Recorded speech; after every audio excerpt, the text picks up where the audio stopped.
తాకట్లో ఉన్న మీ బంగారాన్ని విడిపించి ఆ రోజు ఆన్లైన్ రేటుకి కొంటాం. Sharma gold company. నమస్కారం అండి, నేను గీతాంజలి. సుమన్ టీవీకి స్వాగతం. ఫిబ్రవరి 24 పంచగ్రహ కూటమి ఉండబోతుందట. ఏ గ్రహాలు కూటమిగా ఏర్పడబోతున్నాయి, వాటి ప్రభావం వేటిపైన ఉంటుంది, ప్రధానంగా 12 రాసుల వారు ఎలాంటి జాగ్రత్తలు తీసుకోవాలి, ఏ రాశి వారిపైన ఈ పంచగ్రహ కూటమి ప్రభావం ఉంటుంది, ఎటువంటి పరిహారాలు పాటించాలి తెలుసుకుందాం. వివరించేందుకు ప్రస్తుతం మనతో పాటు ఉన్నారు ప్రముఖ జ్యోతిష్యులు, సంకల్ప మందిర్ నిర్వాహకులు బ్రహ్మశ్రీ నందిభట్ల శ్రీహరి శర్మ గురువు గారు. వారితో మాట్లాడదాం. గురుగారు నమస్కారం అండి. వాగర్థావివ సంపృక్తౌ వాగర్థ ప్రతిపత్తయే జగతః పితరౌ వందే పార్వతీ పరమేశ్వరు. ఆదిత్యాయ చ సోమాయ మంగళాయ బుధాయ చ గురు శుక్ర శనిభ్యశ్చ రాహవే కేతవే నమః. శృంగేరి జగద్గురు పీఠాధిపతులకి, కంచి పీఠాధిపతులకి నమస్కారములు తెలియజేసుకుంటూ కార్యక్రమాన్ని ప్రారంభిద్దాం. గురుగారు, పంచగ్రహ కూటమి ఫిబ్రవరి 24 అంటున్నారు. అంటే ఏ గ్రహాలు కూటమిగా ఏర్పడబోతున్నాయి, అసలు అంటే ఈ కారణాలు మాట్లాడుకుందాం. ఆ ప్రభావాలు వేటిపైన ఏ విధంగా ఉంటాయని. పంచగ్రహ కూటమి ఈ సంవత్సరంలో పలుమార్లు అనేటువంటిది వచ్చింది. మనం గమనించుకుంటే మాఘ అమావాస్య రోజున పంచగ్రహ కూటమి ఏర్పడుతుంది.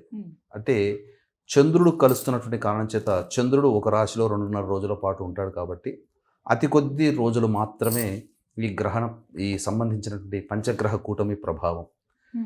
కానీ ఇది ఒక శాంపిల్ లాంటిది. 24 ఫిబ్రవరి తారీఖు రోజున ఏర్పడేటువంటి పంచగ్రహ కూటమి రవి, బుధ, శుక్ర, కుజ, రాహువులు. ఈ పంచగ్రహం అంటే ఏదైనా కానీ 2కు మించి ఎక్కువ గ్రహాలు ఏది కలిస్తే ఆ సంబంధించినటువంటి కూటమిగా చెప్పబడుతుంది. ఇందులో ప్రధానంగా ఆ కూటమిలో ఉండేటువంటి గ్రహాల యొక్క నైసర్గిక స్వభావాన్ని బట్టి జరిగేటువంటి మంచి చెడు మనకు చెప్పడానికి అవకాశం ఉంటుంది. సహజ శుభగ్రహము కేవలం అక్కడ ఒక్క శుక్రుడు మాత్రమే కనబడుతున్నాడు. బుధుడు సహజ శుభగ్రహమే, కానీ పాపులతో కలిస్తే పాపి, శుభులతో కలిస్తే శుభి అవుతాడు. కానీ అక్కడ ఉన్నటువంటిది రాహువు, రవి, కుజుడు, 3 గ్రహాలు. 4వ గ్రహం బుధుడు ఎలాగో చెడిపోతాడు. ఇక శుక్రుడు ఉన్నప్పటికీ కూడా శుక్ర ప్రభావం అనేటువంటిది తగ్గుతుంది. కాబట్టి మొత్తముగా ఈ 24వ తారీఖు రోజున ఏర్పడేటువంటి పంచగ్రహ కూటమి ఫిబ్రవరి నెలలో 1వ తారీఖు మార్చి వరకు ఉంటుంది. అంటే 24, 25, 26, 27, 28, 1 6 రోజుల పాటు ఉండేటువంటి సమయం. ఇందున మనం గనక గమనించుకున్నట్లయితే ఈ రవి యుద్ధానికి కాలు దువ్వేటువంటి గ్రహమైనటువంటి కుజ నక్షత్రంలో ఉండి కుజుడితో కలిసి ఉండడం, ఈ కుజుడు రాహు నక్షత్రంలో ఉండి రాహుతో కలిసి ఉండడం, రాహు సొంత నక్షత్రంలో ఉండడం, శుక్రుడు కుజ నక్షత్రంలో స్థితి పొంది ఉండడం, బుధుడు అలాగే. ఎటు చూసినప్పటికీ కూడా పాపగ్రహమైనటువంటి కుజరాహు యొక్క నక్షత్రాలలో ఈ సంబంధించినటువంటి పంచగ్రహ కూటమిలో 4 గ్రహాలు అనేటువంటివి ఉన్నాయి. ఈ కారణం చేత 24వ తారీఖు ఫిబ్రవరి ఏర్పడుతున్నటువంటి పంచగ్రహ కూటమి ప్రభావం వలన ప్రపంచవ్యాప్తంగా కొన్ని నష్టములు అనేటువంటివి ఉంటాయి.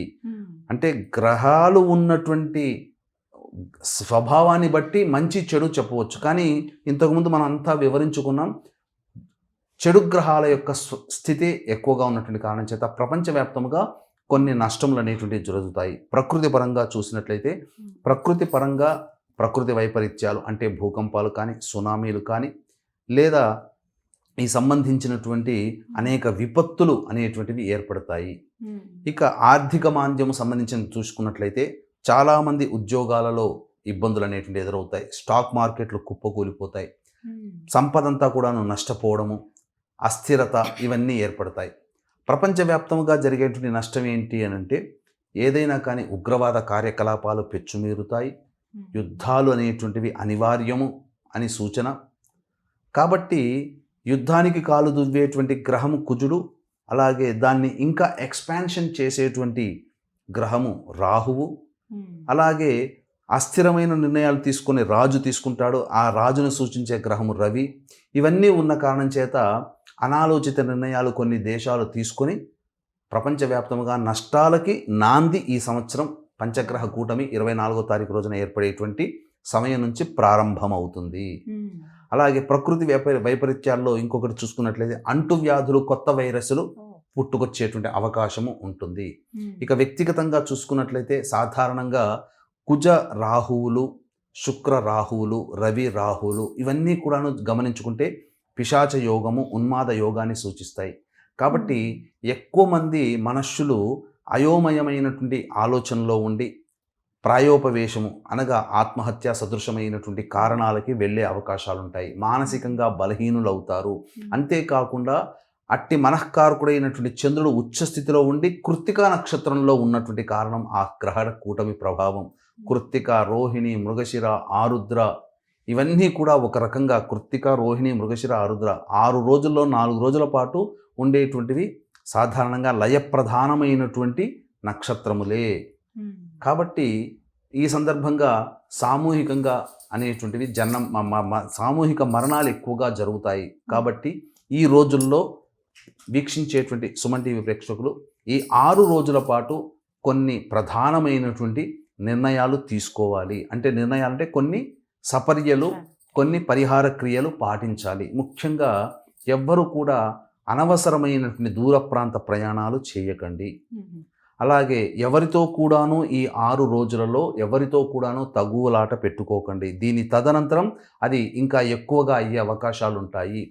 ఈ 6 రోజుల్లో ఎక్కువగా మీరు ధనాన్ని పెట్టుబడిగా పెట్టడం కానీ లేకపోతే ఎవరికైనా అప్పులు ఇవ్వడం కానీ చేయకండి.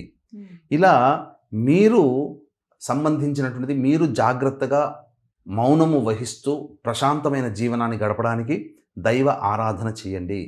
కుంభరాశిలో ఏర్పడుతున్నటువంటి కారణం చేత ఈ పంచగ్రహ కూటమి ప్రభావం మేషరాశి వారికి, కన్యారాశి వారికి, ధనుస్సు రాశి వారికి యోగ కాలంగా చెప్పబడి ఉంది. వృషభ రాశి వారికి దశమ స్థానం కాబట్టి ఉద్యోగ సంబంధమైనటువంటి చేస్తున్నటువంటి వృత్తి, ఉద్యోగ వ్యాపారాల్లో కొన్ని ఇబ్బందులు అనేటువంటివి ఉంటాయి. ఒక్కొక్క రాశికి ఏ విధమైనటువంటి ఫలితాలు ఉంటాయో తెలుసుకునే ప్రయత్నం చేద్దాం. వీక్షించేటువంటి ప్రేక్షకులకు కూడా ఈ సంబంధించినటువంటి 3వ తారీఖు రోజున పౌర్ణమి మరియు కేతుగ్రస్త చంద్రగ్రహణం పుబ్బా నక్షత్రంలో ఏర్పడుతుంది. మధ్యాహ్నం 3:20 నుంచి 6:47 మధ్య కాలము. ఈ యొక్క సంబంధించినటువంటి కాలాన్ని దృష్టిలో పెట్టుకొని ఈ గ్రహణం ఏర్పడుతున్నటువంటి రాశిరీత్యా మిథున రాశి వారికి యోగము, అలాగే ఈ సంబంధించినటువంటి మీనరాశి వారికి యోగము, మరియు అలాగే తుల రాశి వారికి యోగ కాలం. కాబట్టి మిథున, తుల, మీనరాశి వారికి తప్ప మేష, వృషభ, కర్కాటక, సింహ, కన్య, వృశ్చిక, ధనుస్సు, కుంభరాశిలో జన్మించినటువంటి వారికి ఈ గ్రహణదోష ప్రభావం ఉన్నటువంటి కారణం చేత గ్రహణదోష నివారణ పూజలు, హోమాలు అనేటువంటివి జరిపించి శక్తిపాతం చేసినటువంటి కరుంగలి మాల ఇవ్వడం జరుగుతుంది. ఈ కార్యక్రమం 3వ తారీఖు రోజున మరియు 4వ తారీఖు రోజున 2 రోజుల్లో శ్రీకాళహస్తి క్షేత్రంలో జరపబడుతుంది. కాబట్టి అవకాశం ఉన్న వాళ్ళు ఈ యొక్క కార్యక్రమంలో మీ గోత్రనామాదులు నమోదు చేసుకోవచ్చు. ఇక ఈ పంచగ్రహ కూటమి ప్రభావం వల్ల కూడా వృషభ, మిథున, కర్కాటక, సింహ, తుల, వృశ్చిక, మకర, కుంభ, మీన రాశిలో జన్మించినటువంటి వారికి ప్రభావం ఉంటుంది. కాబట్టి ఈ రాశుల వారు కూడా ఈ యొక్క కార్యక్రమంలో నమోదు చేసుకోవచ్చు. ఇక వరుసగా మేషరాశి వారికి గనక గమనించుకున్నట్లయితే లాభస్థానంలో పంచగ్రహ కూటమి కాబట్టి వీరికి పట్టిందల్లా బంగారము, అలాగే అన్ని విధాలుగా లాభస్థానము కాబట్టి యోగదాయకంగా ఉంటుంది. ధన రాబడి కూడా బాగుంటుంది. వృషభ రాశి వారికి ఉద్యోగ సమస్యలు, చేసే ప్రయత్నంలో ఇబ్బందికర పరిస్థితులు అనేటువంటివి ఉంటాయి. ఇక మిథున రాశిలో జన్మించినటువంటి వారికి తండ్రి గారి ఆరోగ్యం పట్ల శ్రద్ధ వహించాలి. వీసా ప్రాబ్లమ్స్ రావడం కానీ, విదేశీ ప్రయాణాలు ఆగిపోవడం కానీ, అలాగే ఆస్తి సంబంధమైనటువంటి వ్యవహారాల్లో ఇబ్బందులు. కర్కాటక రాశి వారికి ఆరోగ్యపరంగా ముఖ్యంగా శ్రద్ధ తీసుకోవాలి. ధనపరమైనటువంటి నిర్ణయాలు తీసుకోకుండా ఉండడమే మంచిది. అప్పు ఎవరికి ఇవ్వకండి. స్టాక్స్లో పెట్టుబడులు పెట్టకండి. సింహరాశిలో జన్మించినటువంటి వాళ్ళు దంపతులతో కానీ, లేదా దాంపత్యంలో భాగస్వామితో కానీ, లేదా వ్యాపార భాగస్వాములతో కానీ ఎవరితో కలిసి పనిచేసినా చాలా లౌక్యముతో వ్యవహరించండి. ఎక్కువగా తగులాట పెట్టుకోకండి. అందరితో ప్రేమగా ఉండండి. ఈ యొక్క కన్యా రాశిలో జన్మించినటువంటి వారికి యోగ కాలము అన్ని విధాలుగా బాగుంటుంది. ఉద్యోగులకి మంచి భవిష్యత్తు, నిరుద్యోగస్తులకి ఉద్యోగం లభించి తీరడం, అన్ని విధాలుగా శత్రువులపై విజయాన్ని సాధించడం, కోర్టు కేసుల్లో విజయాన్ని పొందడం మీకు గమనిస్తారు. తులారాశి వారికి సంబంధించి సంతాన పరంగా ఇబ్బందికర పరిస్థితులు ఉంటాయి కాబట్టి సంతాన పరంగా జాగ్రత్తలు చూసుకోండి. ఖర్చులు ఎక్కువగా ఉంటాయి.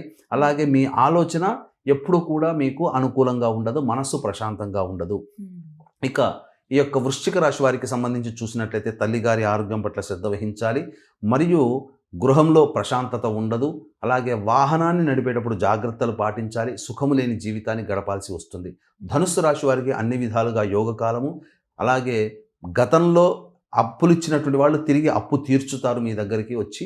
అలాగే కొత్త వ్యక్తులు పరిచయం అవుతారు. భవిష్యత్తులో యోగదాయకంగా మారుతుంది. ఇక మకర రాశిలో జన్మించినటువంటి వారికి ధనపరమైనటువంటి నష్టాలు, కుటుంబ పరంగా సమస్యలు అనేటువంటివి ఉంటాయి. కాబట్టి ఎక్కువగా కుటుంబ సభ్యులతో వాగ్వివాదాలు జోలికి వెళ్ళకండి. ధనాన్ని ఎవరికి అప్పుగా ఇవ్వకండి. ఇక కుంభరాశిలో జన్మించినటువంటి వారికి రాశిలోనే ఈ యొక్క పంచగ్రహ కూటమి ప్రభావం ఉన్నటువంటి కారణం చేత కాస్త తీసుకునే నిర్ణయాలు మీకు వ్యతిరేకమవుతాయి. కాబట్టి ఏ నిర్ణయాలు తీసుకున్నా ఎదుటి వాళ్ళ యొక్క సహాయ సహకారాలు, పెద్దల యొక్క ఆలోచనలు పరిగణలోకి తీసుకొని మీరు ప్రయత్నం చేయండి. అంతేవిధంగా మొండిగా ధైర్యంగా ముందడుగు వేయకండి. ప్రతి దాంట్లో కూడా ఆలోచన చేసి నిర్ణయం తీసుకోండి. మీనరాశిలో జన్మించినటువంటి వాళ్ళు అకాలమైనటువంటి ప్రయాణాలు చేయాల్సినటువంటి పరిస్థితి వస్తుంది. ప్రశాంతమైనటువంటి నిద్ర అనేటువంటిది ఉండదు. అలాగే ఖర్చులు అధికంగా ఉంటాయి. ఏ పని చేసినా ఆటంకాలు అనేటువంటివి ఉంటాయి. కాబట్టి దైవ ఆరాధన చేసే ప్రయత్నం చేయండి.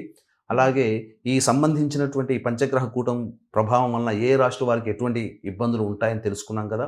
కాబట్టి ఆయా రాశిలో ఉన్నవాళ్ళు ఈ 6 రోజుల పాటు నిత్యము దేవాలయ సందర్శనము, దేవతా అర్చన, దేవతా పూజ, అభిషేకము, మీ ఇష్టదైవ దేవాలయం సందర్శనం చేసుకోండి.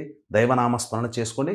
కనీసము 100% దుష్ఫలితాలుంటే కనీసము 40% వరకైనా కానీ తగ్గుముఖం పడతాయి. అంటే 60% దోషాలు పోయి 40% అయినా కానీ మనం ఆ యొక్క దోషాన్ని తగ్గించుకోవచ్చు. 40% వరకు అవకాశం ఉంటే మన పీఠమాధ్వర్యంలో ఈ యొక్క గ్రహణ సందర్భంగా చేసే కాళహస్తి క్షేత్రంలో చేసేటువంటి కార్యక్రమంలో మీరు గోత్రనామాదులు, గ్రహణ దోష నివారణ, పంచగ్రహ కూటమి దోష నివారణ పూజలు జరిపించుకోవచ్చు. చక్కగా వివరించారు గురుగారు. ధన్యవాదాలండి. సర్వం శ్రీ ఉమామహేశ్వర పరబ్రహ్మార్పణమస్తు.